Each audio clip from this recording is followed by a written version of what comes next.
எல்லாருக்கும் வணக்கம். இது உங்கள் study with Darshini YouTube channel. நம்ம வீடியோவில் ஜூலை 9ஆம் தேதிக்கான கரண்ட் அஃபேர்ஸ் பார்க்க போகிறோம். டுடே கரண்ட் அஃபேர்ஸ் பார்க்கறதுக்கு முன்னாடி எஸ்டர்டே கரண்ட் அஃபேர்ஸ் ஜூலை 8ஆம் தேதிக்கான கரண்ட் அஃபேர்ஸ் ரிவிஷன் பார்த்துட்டு ஸ்டார்ட் பண்ணலாம். 8th July current affairs revision. ஒவ்வொரு கொஸ்டினுக்கும் ஆன்சர் கமெண்ட் பண்ண ஆரம்பிச்சிடலாம்.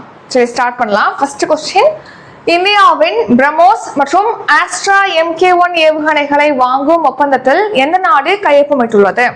Answer Indonesia. எங்கு நடந்த அகழ்வாராய்ச்சியில் கண்டெடுக்கப்பட்ட தங்க மோதிரத்தில் இந்தியாவின் பிராமி எழுத்துக்கள் இடம்பெற்றிருந்தது? Answer Thailand. எந்த நாட்டின் உயரிய விருதான ஃபின்டாங் ஆதிபூர்ணா விருது பிரதமர் மோடிக்கு வழங்கப்பட்டுள்ளது? Answer Indonesia. ஸ்டார் 3.0 செயலி கீழ்கண்ட எந்த துறையுடன் தொடர்புடையது? ஆன்சர் பத்திரப்பதிவுத்துறை. தமிழக அரசு 1000 கோடி மதிப்பீட்டில் எந்த நிறுவனத்துடன் புரிந்துணர்வு ஒப்பந்தம் மேற்கொண்டுள்ளது? ஆன்சர் ஹிட்டாச்சி நிறுவனத்தோட ஒப்பந்தம் மேற்கொண்டிருக்காங்க. இந்தியாவின் பால மனிதன் என்று அழைக்கப்படுபவர் யார்? ஆன்சர் கிரீஷ் பரத்வாஜ். எத்தனை கோடி மதிப்பீட்டில் PM சேது திட்டத்திற்கு மத்திய அரசு ஒப்புதல் அளித்துள்ளது? ஆன்சர் 60,000 கோடி. இதுல 1000 ITI நிறுவனங்கள் மேம்படுத்த போறாங்க. இரட்டைமலை சீனிவாசன் பிறந்த நாள் எப்போது? ஆன்சர் ஜூலை 7ஆம் தேதி இரட்டைமலை சீனிவாசனுடைய பிறந்த நாள். காலை உணவு திட்டம் எந்த ஆண்டு தொடங்கப்பட்டது? ஆன்சர் 2022ஆம் ஆண்டு செப்டம்பர்ல லான்ச் பண்ணிருப்பாங்க. தமிழ்நாடு விலங்கு பாதுகாப்பு சட்டம் எந்த ஆண்டு இயற்றப்பட்டது? ஆன்சர் 1958ஆம் ஆண்டு. இந்தோனேஷியாவில் தனது முதல் வளாகத்தை நிறுவ உள்ள இந்திய கல்வி நிறுவனம் எது? ஆன்சர் IIM பெங்களூர் தான் இந்தோனேஷியால தன்னுடைய முதல் எஜுகேஷன் கேம்பஸ் அமைக்க போறாங்க. உலகின் 3வது பெரிய ஜனநாயக நாடு எது? Answer Indonesia. ஃபர்ஸ்ட் 2னா நம்ம இந்தியாவும், first India, second America. 9th July current affairs. So today current affairs பார்க்கலாம். அதுக்கு முன்னாடி ஒரு குவாட் பார்த்துட்டு ஸ்டார்ட் பண்ணலாம். கவனிங்க, the battle is not won by the one who keep complaining but by the one who keeps pushing forward. அதாவது என்னன்னா, ஒரு விஷயம், ஒரு வாழ்க்கையில வின் பண்றவங்க, ஒரு போர்க்களமே, நீங்க போர்க்களத்துல இருக்கிறீங்க அப்படின்னா கூட அந்த பேட்டில் யார் வின் பண்ணுவாங்க அப்படின்னா அதை புஷிங் ஃபார்வர்ட், அதாவது யார் முன்னோக்கி செல்லணும் அப்படின்னு சொல்லிட்டு நினைக்கிறாங்க.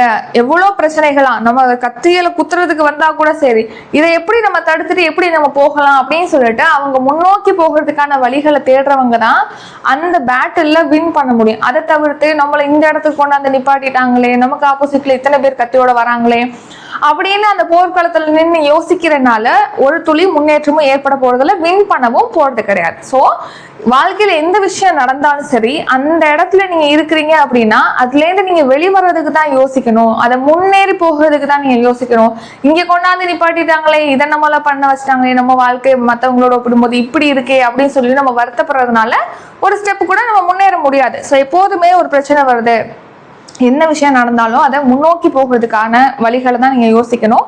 ப்ராப்ளம்ல மூழ்கிக்கிறது, அதுல நீங்க எக்ஸ்ட்ரா ப்ராப்ளமை நீங்க கிரியேட் பண்ணிக்கிறதுக்காக கிடையாது. அவங்க வின் பண்ண முடியாது பேட்டில். சரிங்களா? இப்போ நம்ம கரண்ட் அஃபேர்ஸ் பார்க்கலாம். National topic. நாட்டில் உயர்கல்வியில் மாணவர் சேர்க்கை எத்தனை சதவீதம் அதிகரித்துள்ளது? ஆன்சர் 31.5%. 2014ஆம் ஆண்டோட ஒப்பிடும்போது இப்போ மாணவர்களோட சேர்க்கை உயர்கல்வினா ஸ்கூல்ஸ் எல்லாம் படிச்சு முடிச்சுட்டு காலேஜ்ல போய் ஜாயின் பண்றாங்க இல்லையா, அதை தான் உயர்கல்வி சேர்க்கைன்னு சொல்றோம். அந்த மாதிரி ஹையர் எஜுகேஷன்ல போய் அவங்க ஜாயின் பண்றது, அந்த என்ரோல்மெண்ட் பண்றது அப்படிங்கிறது இப்போ இன்க்ரீஸ் ஆயிருக்கு. 2014ஆம் ஆண்டோட ஒப்பிடும்போது 31.5% அந்த ஸ்டூடெண்ட்ஸோட என்ரோல்மெண்ட் அப்படிங்கிறது இன்க்ரீஸ் ஆயிருக்கு. ஸோ இது சம்பந்தமான ரிப்போர்ட்டை எஜுகேஷன் மினிஸ்ட்ரி தான் ரிலீஸ் பண்ணியிருக்காங்க, மத்திய கல்வி அமைச்சகம். அதில் என்ன சொல்லியிருக்காங்கன்னா, 2014 to 2015 ஸ்டூடெண்ட்ஸோட அந்த என்ரோல்மெண்ட் அப்படிங்கிறது 3.42 crore இருந்திருக்கு, 3.42 கோடியா. அது 2022 to 2023 4.46 கோடியா அதிகரிச்சிருக்கு. 2023 to 2024 4.50 கோடியா அதிகரிச்சிருக்கு. ஸோ மொத்தமா பார்க்கும்போது 2014 to 2015 ஒப்பிடும்போது இப்போ எவ்வளவுக்கு இன்க்ரீஸ் ஆயிருக்கு நமக்கு பெர்சன்டேஜ்ல? 31.5% அந்த ஸ்டூடெண்ட்ஸோட என்ரோல்மெண்ட் அப்படிங்கிறது இன்க்ரீஸ் ஆயிருக்கு. இந்த ஸ்டூடெண்ட்ஸ்ல நம்ம பர்டிகுலரா ஃபீமேல் ஸ்டூடெண்ட்ஸ், அந்த பெண்களை மட்டும், நம்ம மாணவிகளை மட்டும் கணக்குல எடுத்துக்கிட்டோம் அப்படின்னா 2014 1.57 கோடி பேர் உயர்கல்வியில சேர்க்கை பெற்றிருக்காங்க. 2023 பாத்தீங்கன்னா 2.24 கோடி பேர் சேர்க்கை பெற்றிருக்காங்க.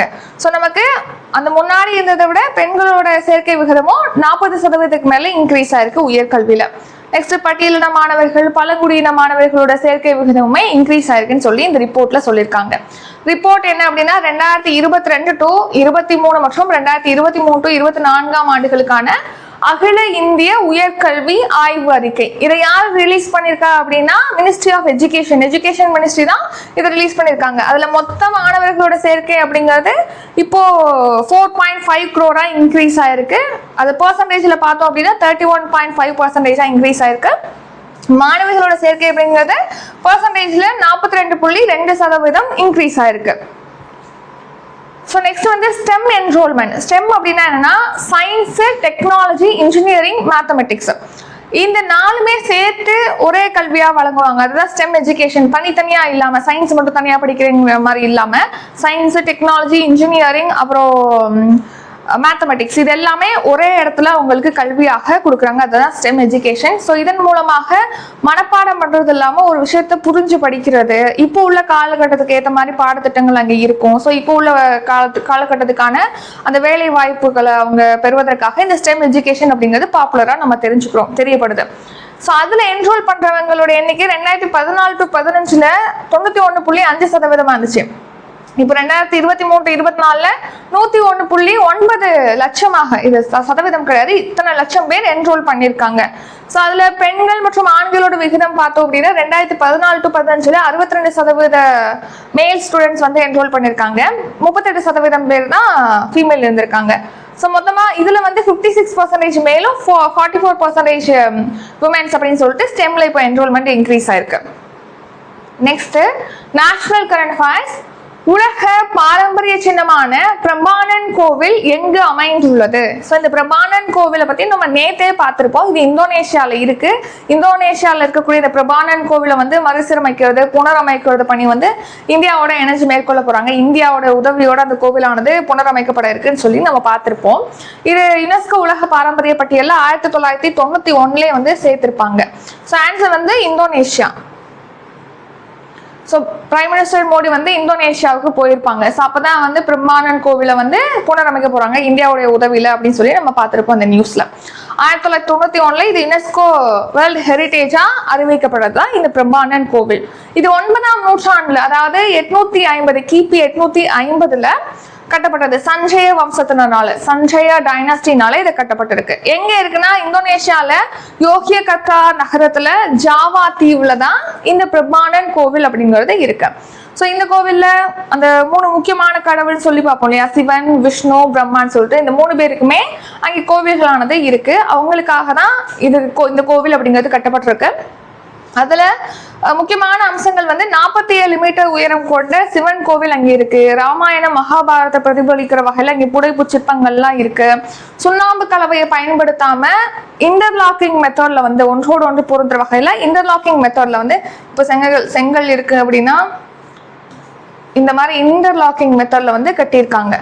சரிங்களா? அப்படின்னா இது நிலநடுக்கத்திலையும் இந்த கோவில் வந்து இடியாம இருக்கும், பத்திரமா இருக்கும், பாதுகாப்பா இருக்கும் அப்படின்னு சொல்லி ரீசெண்டா இந்தோனேஷியா கூட 14 அக்ரிமெண்ட்டும் சைன் பண்ணிப்போம்.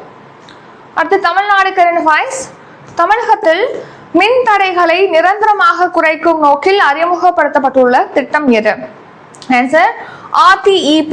RTEP அப்படிங்கிற திட்டம் தான் தமிழ்நாட்டுல வந்து இப்போ இடையில பாத்தீங்கன்னா மின் தடைகள், அதுவும் வந்து கரண்ட் கட் ஆகும், கொஞ்ச நேரத்துல திருப்பி வந்துடும். ஸோ இந்த மாதிரி அகைன் கண்டினியூவா கட் ஆகுது இல்லையா, அந்த மாதிரி மின் தடைகளை வந்து தடுக்கணும் அப்படிங்கிறதுக்காக RTEP repeat tripping elimination programme அப்படிங்கிறது லான்ச் பண்றாங்க.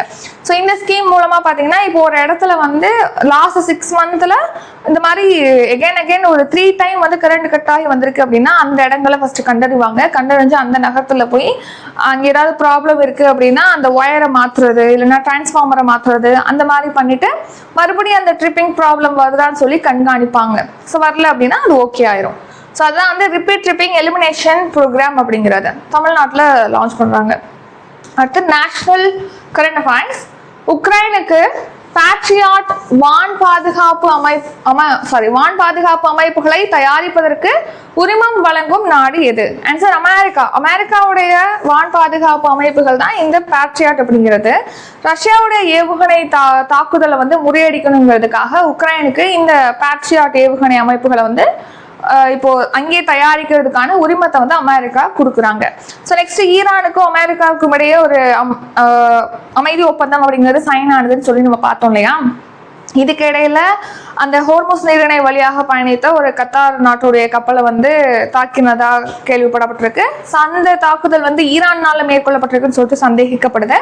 ஸோ அதனால அமெரிக்கா ஈரான் மேல தாக்குதல் நடத்திருக்காங்க. அது மட்டும் இல்லாம ஈரான் வந்து கச்சா எண்ணெய் விநியோகம் செய்வதற்கும் இப்போ தடை விதிச்சிருக்காங்க அமெரிக்கா. ஸோ அந்த ஒப்பந்த பேச்சுவார்த்தை அப்படிங்கிறது இப்போ ஸ்டாப் பண்ணிட்டாங்க. ஸோ அது ஒரு நியூஸ். நெக்ஸ்ட் பேட்ரியாட் வான் பாதுகாப்பு அமைப்புகளை வந்து தயாரிக்கிறதுக்கு உக்ரைனுக்கு உரிமம் கொடுத்துருக்காங்க. சேம் அதே தான் இங்கே இருக்கும். ரஷ்யாவுடைய ஏவுகணை தாக்குதல்களை வந்து முறியடிக்கிறதுக்காக பேட்ரியாட் தயாரிக்க உரிமம் உக்ரைனுக்கு வழங்கப்பட்டிருக்கு. உக்ரைனோட அதிபர் வந்து விளாடிமிர் ஜெலன்ஸ்கி கச்சா எண்ணெய் விற்கிறதுக்கு ஈரானுக்கு அளிச்சிருந்த உரிமத்தை வந்து இப்போ திருப்பி பெற்றிருக்கு அமெரிக்கா, ஏன்னா இந்த ப்ராப்ளம்னால.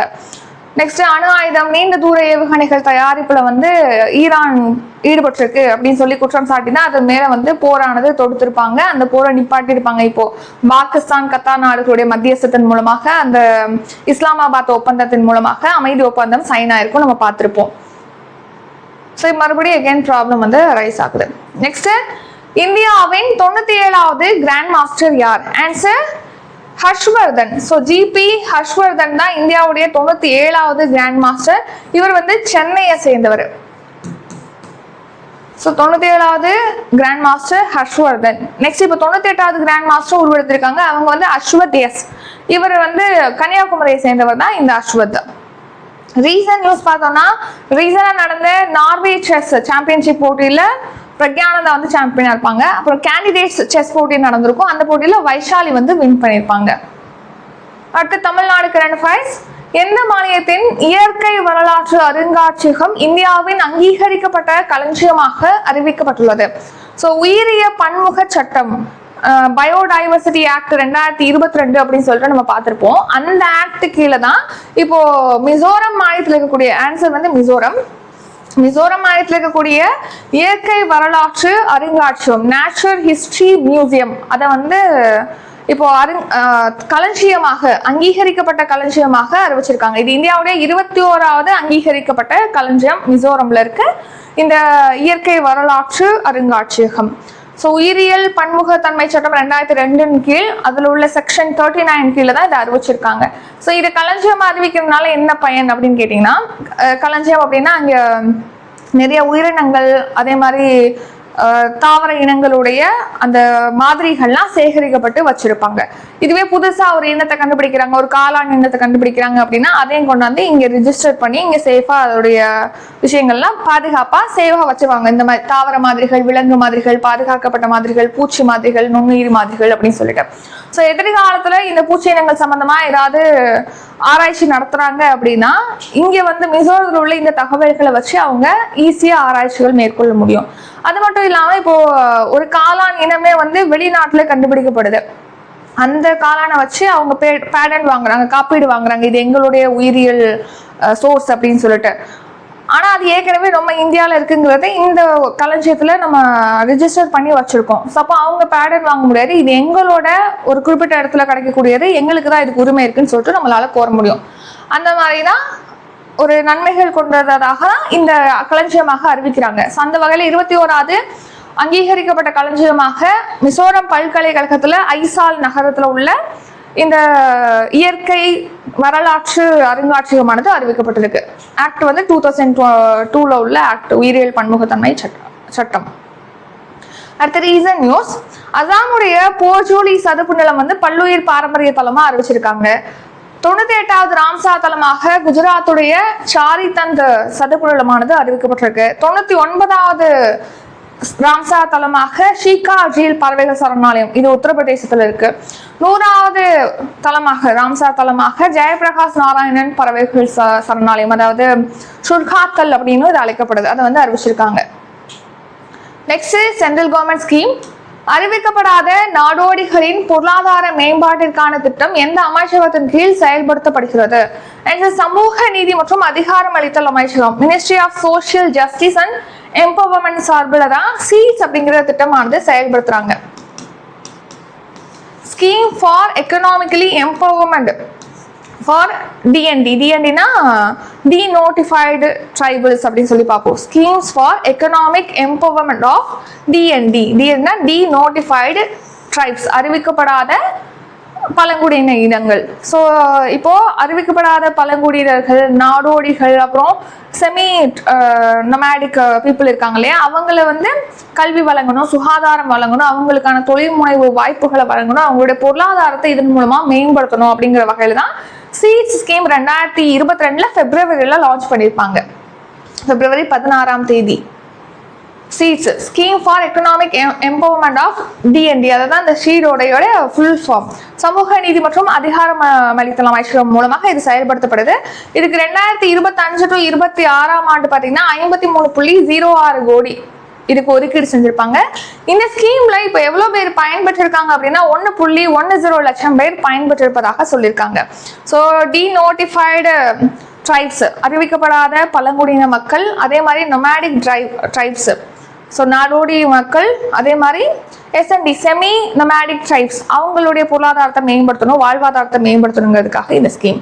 அவங்களுக்கு கல்வி வழங்குறது, தொழில் வாய்ப்புகளை வழங்குறது, மருத்துவ உதவிகளை வழங்குறது, இதன் மூலமா அவங்களுடைய வாழ்வாதாரத்தை மேம்படுத்துறதா இந்த ஸ்கீமோட நோக்கம்.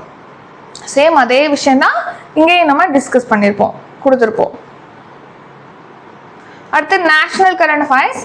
எந்த மாயத்தின் சிர்சா கின்னோ பழத்திற்கு புவிசார் குறியீடு வழங்கப்பட்டுள்ளது? ஆன்சர் ஹரியானா. ஹரியானா மாயத்திலேருந்து இந்த மாதிரி ஜிஐ டேக் பெறக்கூடிய ஃபர்ஸ்ட் ஃப்ரூட் வந்து இந்த சிர்சா கின்னோ தான். சிர்சாங்கிறது மாவட்டம், கின்னோ அப்படிங்கிறது தான் பழம். இது ஆரஞ்சு மாதிரி இருக்கக்கூடிய ஒரு சிட்ரிக் ஃப்ரூட் தான் வந்து இந்த கின்னோ. சிர்சால தான் கிடைக்குது, இது அதிகமா சிர்சால மட்டுமே கிடைக்குது. இதுக்கு தனித்துவமான ஒரு டேஸ்ட் அப்படிங்கிறது இதுக்கு இருக்கு இந்த பழத்துக்கு, அதனாலதான் இதுக்கு கொடுக்குறாங்க ஜிஐ டேக். ஜிஐ டேக் அப்படிங்கிறதே ஒரு குறிப்பிட்ட இடத்துல மட்டும் கிடைக்கக்கூடிய அல்லது விளைவிக்கப்படக்கூடிய தரமான தனித்துவமான பொருளுக்கு ஜிஐ டேக் கொடுப்பாங்க. இப்போ ஹரியானா மாநிலத்துடைய சிர்சா கின்னோவுக்கு ஜிஐ டேக் அப்படிங்கிறது கொடுத்துருக்காங்க. 1999 இயற்றப்பட்ட சட்டத்தின் கீழ் தான் ஜிஐ டேக் அப்படிங்கிறது கொடுக்குறாங்க. இதுக்காக ஜிஐக்கான பதிவகம் அப்படிங்கிறது நம்ம சென்னையில இயங்குது. அவங்க தான் வந்து இந்த ஜிஐ டேக்கை வந்து கொடுக்குறாங்க. ஸோ ஒரு பொருளுக்கு ஜிஐ டேக் கொடுத்துட்டாங்க அப்படின்னா 10 இயர்ஸ்க்கு அது செல்லுபடி ஆகும். 10 இயர்ஸ் முடிஞ்சிச்சு அப்படின்னா அவங்க ரினியூ பண்ணணும் அப்படிங்கிற மாதிரி இருக்கும். ஸோ இப்போ இதுலேயே வந்து நம்ம இந்தியாவிலே அதிகமான ஜிஐ டேக் பெற்ற மாநிலங்கள் அப்படின்னு சொல்லிட்டு ஃபர்ஸ்ட் 3 ஸ்டேட் என்ன அப்படிங்கிறத கமெண்ட் பண்ணுங்க. இது உங்களுக்கான கொஸ்டின், ஏன்னா ரீசெண்டாக தான் அதை பார்த்துருப்போம். அடுத்த ரீசன் நியூஸ். இப்போ சமீபத்தில் மேற்கு வங்கத்தில் வந்து 23 புதிய பொருட்களுக்கு ஜிஐ டேக் கொடுத்துருப்பாங்க. மேகாலயாவுடைய இந்தியா பட்டுக்கு புவிசார் குறியீடு கொடுத்துருக்காங்க. வாரங்களுடைய சப்பாடா மிளகாய்க்கு தெலுங்கானா மாநிலத்துடைய வாரங்களுடைய சப்பாடா மிளகாய்க்கு வந்து புவிசார் குறியீடு கொடுத்துருக்காங்க. கேரளாவுடைய கண்ணாடி பாயா அப்படிங்கிற பொருளுக்கு புவிசார் குறியீடு கொடுத்துருக்காங்க. சயின்ஸ் அண்ட் டெக்கு ட்ரைபெக்ஸ் என்ற டிஜிட்டல் கற்றல் தளத்தை தொடங்கி வைத்தவர் யார்? ஆன்சர் ஜூவல் ஓரம். ஸோ பழங்குடியின அமைச்சரான ஜூவல் ஓரம் தான் இப்போ ட்ரைபெக்ஸ் அப்படிங்கிற ஒரு டிஜிட்டல் லேர்னிங் பிளாட்ஃபார்மை வந்து ஸ்டார்ட் பண்ணியிருக்காங்க. அதாவது இப்போ பழங்குடியினருடைய கலாச்சாரம், அவங்களுடைய ட்ரெடிஷ்னல் இருக்கு, அது சம்பந்தமான கல்விகளை வழங்குறது. ஸோ இதில் பார்த்தீங்கன்னா இலவசமான சர்டிஃபிகேட்டும் கொடுக்குறாங்க. ஒரு லேர்னிங் மட்டும் இதில் பண்ணாமல் அதுக்கான சர்டிஃபிகேட்டும் கிடைக்கிது. யூஜிசியோட இணைக்கப்பட்ட டிப்ளமா படிப்பதற்கான சான்றிதழ்களும் இதில் கொடுக்குறாங்க. ட்ரைப்ஸோடைய இந்த கல்ச்சரல் ட்ரெடிஷ்னல் பற்றின வீடியோஸ், ஆடியோஸ் அதெல்லாமே இந்த ட்ரைபெக்ஸ் டிஜிட்டல் லேர்னிங் பிளாட்ஃபார்ம்ல அப்லோட் பண்ணியிருக்காங்க. ஸோ அதெல்லாமே அதில் நீங்கள் பார்த்து தெரிஞ்சுக்கலாம். அந்த மாதிரி தான் இந்த ட்ரைபெக்ஸ் அப்படிங்கிற ஒரு டிஜிட்டல் லேர்னிங் பிளாட்ஃபார்மை ஜூவல் ஓரம், பழங்குடியின அமைச்சர் ஜூவல் ஓரம் தொடங்கி வச்சிருக்காங்க. ஒடிசால தான் தொடங்கி வச்சிருக்காங்க. பழங்குடியினருடைய அந்த கலை கலாச்சாரம் அதை கற்பிப்பது சம்பந்தமாக தொடங்கப்பட்ட ஃபர்ஸ்ட் ஒரு டிஜிட்டல் பிளாட்ஃபார்ம் தான் இந்த ட்ரைபெக்ஸ் அப்படிங்கிறது. அது ரீசன் நியூஸ். சமீபத்தில் இந்தியா ஹேண்ட்மேட் அப்படிங்கிற ஒரு பிளாட்ஃபார்ம் பற்றி பார்த்துருப்போம். இந்தியாவுடைய அந்த கைவினை பொருட்களை விற்பனை செய்வதற்கான டைரக்டாக வந்து விற்பனை செய்வதற்கான ஒரு டிஜிட்டல் பிளாட்ஃபார்ம் தான் இந்தியன் ஹேண்ட்மேட் அப்படிங்கிறது. ஸோ நெக்ஸ்ட் வந்து பிரசாஸ்த் 2.0 இது என்னன்னா NCERT வந்து இன்ட்ரடியூஸ் பண்ணியிருக்காங்க பிரஷாஸ் 2.0ங்கிறது. MSME நிறுவனங்கள் பதிவு செய்வதற்காக உத்தியம் போர்ட்டல். வாடிக்கையாளர்கள் அதாவது LIC இருக்காங்க இல்லையா, LICயோடைய வாடிக்கையாளர்களுக்காக மை LIC அப்படிங்கிற ஒரு ஆப் வந்து லான்ச் பண்ணியிருக்காங்க. நேஷனல் இந்தியாவின் 5வது நீளமான நதி எது? ஆன்சர் நர்மதா. நர்மதா தான் நம்ம நாட்டுடைய 5வது நீளமான நதி. அது மட்டும் இல்லாம தீபகற்ப நதிகள்ல அதாவது பெனின்சுலா ரிவர்ஸ்ல நம்ம பார்த்தோம் அப்படின்னா அதுல வெஸ்ட் ஃப்ளோயிங்ல லார்ஜஸ்ட் ரிவரா வந்து நர்மதா நதி தான் இருக்கு. தீபகற்ப நதிகள்ல மேற்கு நோக்கி பாயக்கூடிய நதிகள்ல பெரியது நர்மதா. மொத்தமா இந்தியா முழுக்க பாயக்கூடிய நதிகள்ல 5வது நீளமான நதி வந்து நர்மதா. மத்திய பிரதேச மாநிலத்துல மைக்கால் மலைத்தொடர்ல அமர்கண்டக் பீடபூமியில நர்மதா குண்ட்ல தான் இந்த நர்மதா நதி அப்படிங்கிறது உருவாகுது. லென்த் எவ்வளவு அப்படின்னா 1312 கிலோமீட்டர் நீளம் கொண்டது நர்மதா. விந்தியா சாத்புரா அந்த மலைத்தொடர்களுக்கு இடையில தான் இந்த நதியானது பாயுது லெஃப்ட் பள்ளத்தாக்குல. இது லாஸ்டா ஃபைனலா எங்க போய் கலக்கும், எந்த கடல்ல அப்படின்னா அரபிக்கடல்ல கலந்துரும். ஸோ இது வந்து ஃபைனலா கலக்கும் போது பாத்தீங்கன்னா டெல்டாவை உருவாக்குறது இல்லை, இது எஸ்டூரியை உருவாக்குது, அதாவது முகத்துவாரத்தை உருவாக்குது, அதாவது நர்மதா. இதோடைய மிகப்பெரிய துணை நதி தவா. நெக்ஸ்ட் நர்மதாவுடைய முக்கியமான அருவி அப்படின்னு சொல்லி பார்த்தோம்னா துவாந்தர் அருவி ஜபல்பூர்ல இருக்கு. நெக்ஸ்ட் இப்போ எதுக்காக இந்த நர்மதா நதியை பத்தி பாக்குறோம் அப்படின்னா, இப்போ சர்தார் சரோவர் திட்டம் இருக்கு இல்லையா, அதை புனரமைக்கிறது, அது சம்பந்தமான செலவுகளை பகிர்ந்து கொள்றது சம்பந்தமான வரலாற்று ஒப்பந்தம் அப்படிங்கிறது ஸ்டேட்ஸ் கடையில மேற்கொள்ளப்பட்டிருக்கு. எந்தெந்த ஸ்டேட் அப்படின்னா மத்திய பிரதேசம், குஜராத், ராஜஸ்தான், மகாராஷ்டிரா இந்த மாநிலங்களுக்கு இடையே மேற்கொள்ளப்பட்டிருக்கு. அதனாலதான் பாக்குறோம். ஸோ நர்மதா நதி பத்தி ரீசெண்டாக நம்ம இதே மாதிரி மேகதாது அணை இந்த மாதிரி நிறைய ஆறுகள் பத்தியும் பார்த்துருப்போம். அதெல்லாம் கம்பல்சரி பார்த்துக்கோங்க. கொஸ்டின்ஸ் கேட்கறதுக்கு ஹை சான்சஸ் வந்து இருக்கு. இப்போ நம்ம ரிவிஷன் பார்க்கலாம். 9th July current affairs revision. அதுக்கு முன்னாடி இப்போ 12ஆம் தேதி பார்த்தீங்கன்னா Group 2 and Group 4க்காக ஹோல் டெஸ்ட் பேட்ச் வந்து ஸ்டார்ட் பண்றோம். ஸோ ஃபீஸ் வந்து 999. ஓல்டு ஸ்டூடெண்டா இருக்கீங்க அப்படின்னா 899 பே பண்ணி ஜாயின் பண்ணிக்கலாம். Group 2 and Group 4க்காக classes with test live classes இருக்கும், உங்களுக்கு டெஸ்ட்டும் இன்க்ளூட் ஆகி வரும். ஸோ இதுக்கான ஃபீஸ் வந்து 5000 rupee. So next current affairs test batch, polity test பேட்ச்லாம் இருக்குது. அதை பற்றி டீட்டெயிலாக டிஸ்கிரிப்ஷனில் கொடுத்துருக்கோம், செக் பண்ணி பார்த்துக்கோங்க. டவுட் இருக்கவங்க கான்டாக்ட் நம்பர் டிஸ்கிரிப்ஷனில் இருக்குது, கால் பண்ணி வாட்ஸ்அப்பில் மெசேஜ் பண்ணி கேட்கலாம். இப்போ ரிவிஷன் பார்க்கலாம். நாட்டில் உயர்கல்வியில் மாணவர் சேர்க்கை எத்தனை சதவீதம் அதிகரித்துள்ளது? 31.5%. உலக பாரம்பரிய சின்னமான பிரம்பானன் கோவில் எங்கு அமைந்துள்ளது? Answer Indonesia. தமிழகத்தில் மின் தடைகளை நிரந்தரமாக குறைக்கும் நோக்கில் அறிமுகப்படுத்தப்பட்டுள்ள புதிய திட்டம் எது? Answer RTEP. உக்ரைனுக்கு பேட்ரியாட் வான் பாதுகாப்பு அமைப்புகளை தயாரிப்பதற்கான உரிமம் வழங்கும் நாடு எது? Answer America. இந்தியாவின் 97வது கிராண்ட் மாஸ்டர் யார்? ஆன்சர் ஹர்ஷ்வர்தன். எந்த மாநிலத்தின் இயற்கை வரலாற்று அருங்காட்சியகம் இந்தியாவின் அங்கீகரிக்கப்பட்ட களஞ்சியமாக அறிவிக்கப்பட்டுள்ளது? ஆன்சர் மிசோரம். அறிவிக்கப்படாத நாடோடிகளின் பொருளாதார மேம்பாட்டிற்கான திட்டம் எந்த அமைச்சகத்தின் கீழ் செயல்படுத்தப்படுகிறது? சமூக நீதி மற்றும் அதிகாரமளித்தல் அமைச்சகம், ministry of social justice and empowerment. எந்த மாநிலத்தின் சிர்சா கின்னோ பழத்திற்கு புவிசார் குறியீடு வழங்கப்பட்டுள்ளது? ஆன்சர் ஹரியானா. ட்ரைபக்ஸ் என்ற டிஜிட்டல் கற்றல் தளத்தை தொடங்கி வைத்தவர் யார்? ஆன்சர் ஜூவல் ஓரம். ஸோ இவர் வந்து பழங்குடியின அமைச்சர்.